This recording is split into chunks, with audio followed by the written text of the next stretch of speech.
Isang personalized, isang club ng BFRC pala ito. Personalized daw ni Arnold Salvador. Kaya ang ganda ng ibon. Maganda pala ng ibon na to, ha? Yon, bali kung kilala nyo pa si Pelentod, Masing, ito yung ating papilay-pilay na parang grisel na magandang kulay. Nakilala na natin kung sino may-ari. Ito siya, oh. Itong ating Pelentod na mabrako. Medyo alam na natin kung sino may-ari, Masing ko, dahil nagpunta dito si Kuya Hernan Peralta at kinonfirm niya na itong ibon, ito yung ninakaw, Masing ko. Ngayon napunta sa atin dahil binagsak siya. Tapos na-video nga natin. Tama nga yung sinabi niya. Meron siyang sing-sing, Masing ko. Tama yung ating kutob. Dahil nga yung paa niya parang papilay-pilay. Tapos nag-ibang kulay. Baka pinilit tanggalin yung kanyang leg band, Masing ko. Sabi niya, may sing-sing nga daw ito, Masing ko. Hindi lang isa, kundi dalawa pa. Siguro yung isa medyo nahirapan, pero yung personalized daw medyo natanggal. Pero yung sa may club ring medyo nahirapan siguro, kaya medyo nabalik yung paa. Pero medyo pa okay na siya, Masing ko. Ito yung ibon.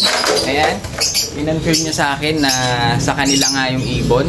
Kasama daw yan sa ninakaw dun kay BJ, anak ni Kapitan, Masing ko. Yun.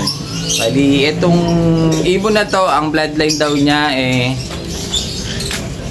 pwede ba sabihin yan? Ano daw siya? Ang bloodline nito yung putang inang grisel. Yata. PI grisel. Yan yung bloodline daw niya. Bali, ang leg band niya, club ring na BFRC, oblong. Yung isa, personalized daw ni Arnold Salvador. Kaya ang ganda ng ibon. Maganda pala ng ibon na to, Masing ko. Ngayon, syempre isosoli natin yan. Kaso sabi niya sa akin, kung gusto ko muna daw gamitin, kahit isang salang lang, pwede. O, diba? Kaya gagawin natin, condition natin na konti, tapos isa lang natin siya. Kahit isang beses lang, baka makakakuha tayo ng ganyang kulay. Oh. Ganda kasi parang may lumilipad kang ganyang kulay. Ang ganda pa ng bloodline, saka nung kung sino may-ari. Arnold Salvador, Masing ko. May-ari ng UFC, Pampanga. So, yun. Bali, sasalang natin si silipin natin kung medyo okay na yung paa niya. Kasi medyo, pa siya siguro, yung pagkakatanggal nitong, leg band niya. Sayang yung ibon. Buti na lang na dito binagsak. At least, na-recover na nung may-ari. Kaso, pinahiram sa atin, Masing ko. Isasalang lang, okay na. Magkakaroon tayo ng lahi ni putang ng grisel yan. Bali, ito i-update natin ngayon, 80 each. Ganda na kulay. Isang red bar, isang black check pied, Meron tayo ditong 80 each, isang red bar. Ang ganda ng kako. Tsaka ito, pinaris natin sa kanya itong parang grisel na hen. Kaso medyo binubugbog. Dito meron tayong 70 each. Ayan, isang blue bar, isang checker. 70, isang checker, isang blue bar. Meron tayong 60, Masing ko yan. Dalawa na lang, pero okay pa yan. Makukuha pa yan naman bata. Tapos dito meron tayong 100, 180, dalawa. Nakita nyo naman kung gaano kaganda yan, Masing ko. Isang black, saka blue bar. Ito rin, 180 pag dalawa, 100 isa. Parehas grisel, Masing ko yan. Ito yung hen, ito yung cock. Ganda nitong cock, para siyang black, parang sunog yun, negro na grisel, Masing ko. Kasi ito yung mga pabenta sa atin ng tropa. Ayan, puro club ring ito. Kita nyo yung itsura. Sa itsura na lang. Ayan pa, ito yung pinapabenta sa atin, ayan, ganda nila, dinisplay na natin dito. Meron tayo doon na 150, 250 pag dalawa. Ayan, club ring din yan, Masing ko. Pero nandito yung mga mura natin, lalo na dito 80, 70, 60, Masing ko, pwede. Kaya maraming dumadayo dito mga bata. Lilikot, bilit na binubusan tong ating lock. Mahahawakan lang, kaya nilock natin para medyo safe. Kahit wala tayo, di natin sinusubaybayan na tignan, walang nawawala. So ayan, bali ito muna yung display natin. Medyo nakakatawa tong ating yellow. Dahil wala pa tayong makakuha ang pares niya. Ako ang pinaparis niya mga asin. Nagwagwapuan siya sa akin. Naglalandi siya mga asin ko. Ayun siya mga asin ko. Naglalandi siya yun. Sabik na itong ating yellow. Ang ganda pa naman niya oh. Kaso wala tayong makakuha talagang pares niya. Tingnan natin siya. Kaya ito yung ating yellow. Ang ganda pa naman niya. Recessive yellow to. Solid na dilaw. Ayun siya mga asin ko. Ang ganda. Hen ito. Bali ito kasi talagang sabik na kaso. Ang problema, wala talaga tayo makuha ng pares niya.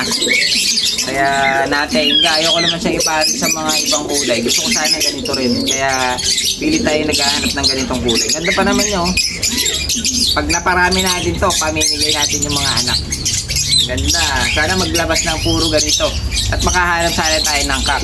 Meron akong isang tropa na naghahanap kaso medyo malalayo. Hindi namin alam paano natin kukunin. Sana yung mga banda dito lang. Medyo malapit hanggang Kabanatuan.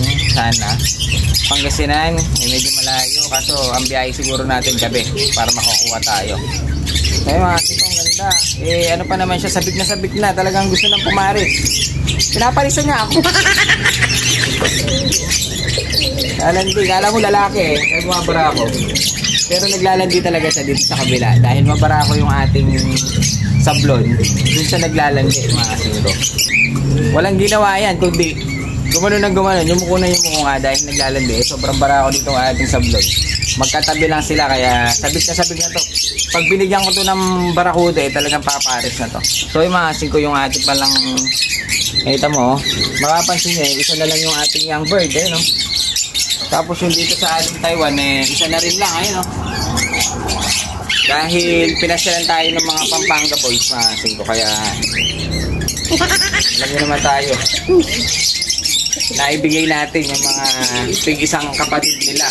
Siyempre, nagyaman ako ng tig-isa natin para meron akong palili pa rin dito, mga asin ko. Ang binigay natin dito sa anak ng Taiwan ay yung isang blue bar. Siyempre, dito sa dalawang pula, pula yung isang nakuha nila. Iniwan ko lang yung isa, mga asin ko. Bali, tig-isa na lang yung mga young bird natin na papala pa rin. Medyo malapit-lapit na to, mga ilang linggo na lang to. Pwede na natin i-viewing, mga asin ko, dahil medyo malalaki na sila. Lalo na to, laki na nito. Ayun o. Ayun siya ang ganda na. Black check, favorite.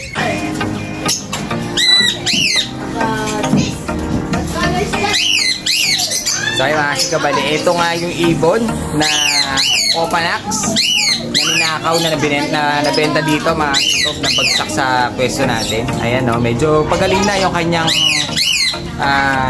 sugat sa paa. Medyo umiimpa na yung kanyang bukol. Hindi na gaano namamaga. Bali kinonfirm ito mga asin ko ni Kuya Hernan. Nagpunta nga dito. Bali may leg band siya ng double band. So hindi lang isa, double band pa lang ang singsing nito na ninakaw. Tinanggalan ng singsing. Bali club ring siya ng BFRC na oblong. Tapos yung isa personalized Arnold Salvador mga asin ko. So yun, may isosoli na natin ito. Kaso nakausap ko kanina si Kuya Hernan na sabi niya pwede ko muna daw isalang kung gusto ko kasi nakailang beses na tayong solid sa kanila na mga dinala dito. Bali ito kung gusto ko daw isalang dahil nga ganda ng kulay. Sabi ko ganda ng kulay ayun kasi maganda. Yung ibon medyo maliit lang, kak siya, hindi siya malaki. Kaya pwede natin siyang isalang. Medium bird lang ito mga asin ko. So yun, bali isasalang daw natin kahit isang beses lang. Magkakaroon tayo ng linyada nito mga asin ko. Arnold Salvador, siya yung may-ari ng UFC Pampanga na club mga asin ko. Ang personalized nito. Bali ang bloodline daw nito mga asin ko putang inang Graycel yan. Yan, bali ito yun. Magkakaroon tayo ng PI Graycel. Ganda ng kulay. Bawi. Yan, bali dalawa na lang talaga yung pinapalaki natin dahil yung mga nandito mga asin ko hindi pa natin nabibreed. Kaya tatanggalin na natin yan, lalagyan na natin sila sa stock bird natin at papalitan na natin ang mga bago. Baka ayaw pa talaga nila, hindi pa talaga siguro sila condition. Kulang pa mga asin ko.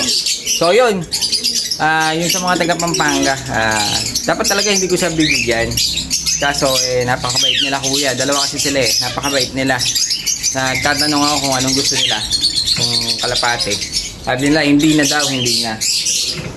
sinadya daw nila dito para makita lang tayo. My God! Nagpa-picture pa kay Gobre ang asin ko. So yun, kaya nabaitan ako. Hindi tulad yung mga ibang pumupunta dito, talagang gusto lang manghingi ng kalapati. Sila hindi. Kaya ginawa ko, pinapasok ko sila dito mga asin ko. Pinakita ko yung mga breeder natin. Saka natin binigay yung tigi-isang paanak natin. So yun, meron silang tigi-isang young bird nung Taiwan. Saka isang young bird ng Vandenbroek, saka sablon, Alan Chan, mga asin ko. Binigay natin dahil nga nabaitan ako kay kuya. Very good dyan. Kaya doon sa mga papasyan na susunod, wala na po ako may ibibigay dahil nga mag-i-breed muna tayo. Pag medyo marami na yung breed natin, pwede na ulit tayo magpamigay. Kasi naubusan tayo hindi naman tayo pwede magpamigay ng mga breeder.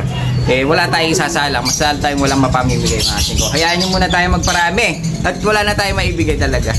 My God.